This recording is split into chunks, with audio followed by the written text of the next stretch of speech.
Okay, right. That's Limbo. What else have we got out that might entice us to the cinema this weekend? Right, let's start with an animation. Vivo, which was due for theatrical release, I think in America, maybe here as well, now comes to Netflix, directed by Kirk D'Amico, songs by Lin-Manuel Miranda, who voices the title character, who is a musically gifted kinkajou, which is a sort of monkey-like animal. Vivo lives with his friend Andres, who plays music. They're much loved and well known.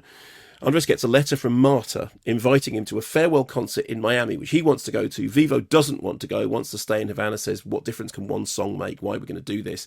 Then fate intervenes, and without giving away more about the plot, Vivo finds himself teamed up with a teenager called Gabby, who dances to a very different beat, which is a very nice intro to this clip. Hey, Vivo, are you scared? You know, my dad used to sing to me when I was scared. So did Andres. Hey, we could sing Martha's song. That would cheer us up. I am here, just on another shore. Always in your corner, watching you soar.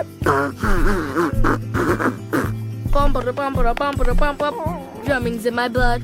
I can teach you if you want. You're gonna teach me how to play drums? Here, Vivo. Check this out. Try a simple beat. That thing you're doing is noise. Observe.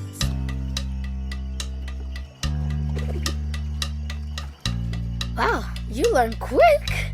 So here's the thing with this. The animation is very easy on the eye and does this nice thing about changing from location to location. So we get the kind of the pastel shades of the opening of Havana, and then there's the bright lights of Miami, and then there's this kind of the video game imagery of Gabby's beatbox music dreams. And there are some romping action sequences. There's a bit when our anti-heroes are in the Everglades and they get involved in a storm, and there's some sort of exciting stuff going on there.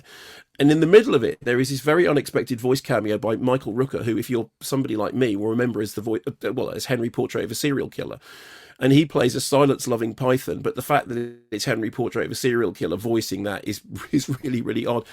The film is all about fusions. It's all about the way in which musical styles can be blended together. It's like, well, you've got the beat and you've got the tune, therefore the song that we've lost can be found again. And it's love of old school music and new fashioned music and one location into another location. And actually, one of the things that the film does really well is that sort of melting pot melange thing, is that the message of the film, which is kind of in the key song, which is a kind of earworm song, is that it's like when the road bends, you have to lean into the curve.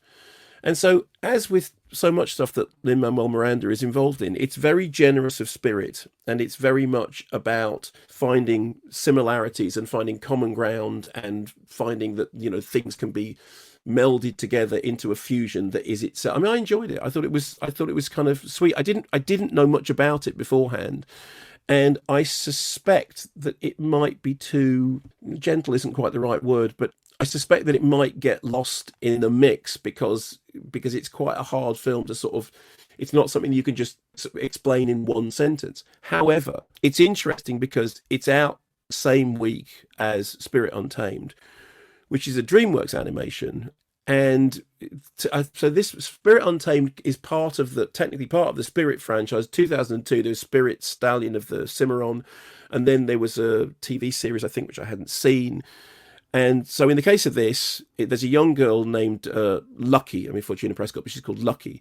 She moves to this small community to stay with her father, Jim, from whom she's completely estranged. She meets this Mustang called Spirit. And turns out that her mother died in a horse-related accident. Therefore, her father forbids her from riding Spirit. But she is a very spirited young girl. She has other plans. And, of course, over the course of the films, those other plans come to the fore. She makes friends and embarks on a thrilling rescue mission, which involves chase scenes and leaping over, canyons and doing a whole bunch of daring do stuff. The problem with it is it's very, very unmemorable. So the good stuff about it, there's kind of girl's own adventure. Father comes to realise that he's underestimated his daughter. That's all fine. Daughter finds her own feet, finds her own place in the world. All fine.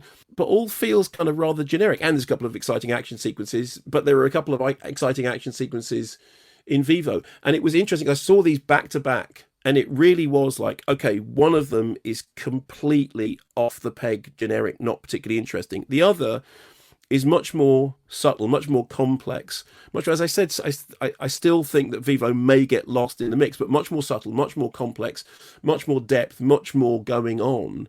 I mean, whatever is right or wrong with Vivo, and I did like it, it does feel like it's a labour of love as opposed to something which just happens to. I mean, I think Spirit Untamed is unlikely to have much life beyond its initial release, whereas Vivo, I think for people who connect with Vivo, I think they might find a long-standing connection.